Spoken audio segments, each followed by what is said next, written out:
Hey guys, welcome back. Andrew here with Ambient Endeavors, and today we are putting a couple PRS Velas head to head to hear how they sound, do some compare contrast, and just give you a taste for what these great S2 Velas have to offer. If you've been around the channel for a while, you maybe caught a video I did a couple years back on the PRS Vela Semi-Hollow.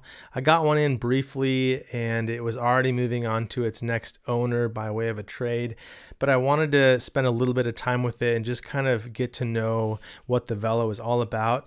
And I almost instantly regretted launching that guitar. You can check out the video and hear some of the sounds from that previous version of the Vela Semi-Hollow, but I've ever since kind of wanted to just spend a little more time with these guitars, get familiarized with the feel and the playability and the sounds, because I think they're really cool offerings from PRS. It's a body style, it's a model, and it's some sounds and tones that I think kind of fly under the radar for folks that are looking outside the classic, Strat, Tele, and Gibson offerings. The Velas are really cool guitars, really elegant and beautifully made, and great playing and great sounding instruments. So we're going to put this S2 Vela HHT up against this S2 Vela Semi-Hollow and just see how they stack up. And as we go through the video, I'd love to hear in the comments below which one you'd pick, what similarities or differences you're hearing, and just your overall impressions or preferences between these two Velas. So let's get into it and start by talking about the similarities between these two models, as there's a lot they have in common. First off, you have mahogany bodies, mahogany necks, and rosewood fretboards on both of these guitars. It features a 10-inch fretboard radius on a 25-inch scale length, and this all contributes to a nice full rich sound from both of these guitars. You've got the really elegant asymmetrical bevel carve on the bodies of these guitars. You have the iconic PRS bird inlays up and down the neck there, and you've got that set neck construction on both of these guitars. Before we dive into the differences that make these two guitars unique, let's hear some foundational clean sounds from both the HHT and the Semi-Hollow here to get a feel for the different tonality and just subtle differences between both of these models. Throughout this video, I'm using the Hiwatt DR20 behind me here, running into a Bad Cat Pure Path cab simulator, and we're going to be using some reverb and delay from both the Strymon Flint and Strymon Brigadier throughout the video. Let's check it out.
So while both of these guitars share a number of specs across their spec sheets, there are some notable differences that we'll point out, mainly that body construction. So we've got the semi-hollow body here with an F-hole compared to the solid body in the HHT. You've also got a unique bridge here, a hardtail string-through style bridge that has two saddles that each have sort of a 3-string barrel. And then as you noticed in the sound samples, there's a different set of pickups in each of these guitars.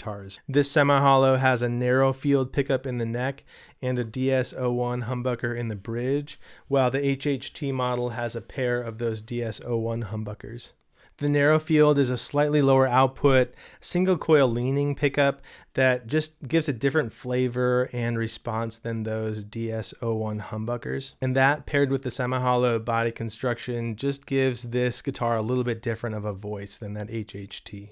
On the HHT, you've got this 6-saddle string-through bridge and tremolo system that also allows for a whammy bar. And then up on the headstock, you've got some phase 3 locking tuners as opposed to the non-locking tuners on the semi-hollow. I'll note that these tuning machines on both guitars are some of the smoothest, most fluid and precise tuning machines I've ever played on a guitar. Just kind of another marker of the way that PRS leaves their stamp of precision and kind of maximization on these guitars. While the pickup combinations are different between the two guitars, they both feature master volume and master tone controls, along with a push-pull pot that engages a coil tap to create some single coil type sounds among those humbucker style pickups. So we're going to hear right now the compare contrast between these two instruments in the coil tap mode across the 3 different positions and just give you a feel and a flavor for what they each sound like.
These guitars are quite versatile and dynamic in their own ways.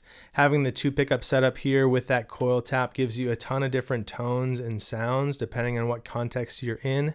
And I think they really work well in cleaner settings as well as overdriven settings. And we're going to hear some of those thicker overdriven sounds right now across both guitars using a Brown Amplification Carbon X for a Bluesbreaker style overdrive. Let's check it out.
So that's a quick comparison of the PRS S2 Velas, both the semi-hollow version and the HHT version here. And I'd love to hear from you which one you'd pick if you had to walk away with one of these. But I kind of went into this video, if I'm honest, being a little bit biased towards this semi-hollow version. I had kind of a hunch that I'd like it or just resonate with that airy semi-hollow feel and the narrow field pickup in it as well. And while I think there's a ton to love about this guitar, both guitars honestly, I kind of was surprised and really drawn to the HHT version. There's some nice powerful low end bass response that you get with that one. It really still works nicely in clean and overdriven settings, but there just was something about the tightness and kind of the polish of that guitar that stuck with me. And so I think I'm finding myself kind of drawn to that model. But on the whole, a ton to love about both of these instruments, with enough unique differences and kind of personalities in both of them. They're great playing guitars. They feel really great up and down the neck. They're beautiful instruments that you can tell care was taken to when they were made here in the PRS factories. And so I just think there's a ton to love about these guitars. They're definitely worth checking out if you're in the market for something that's a little bit outside the norm of those traditional guitar styles or sounds, but that still has a ton of versatility and flexibility across genres. That plays and feels really nice. So big thanks to PRS for sending these out to spend some time with here. Again, drop any questions or comments you've got below for me about these Velas and we can chat. Or if you just want to share which one you liked more, I'd love to hear that as well. Take care.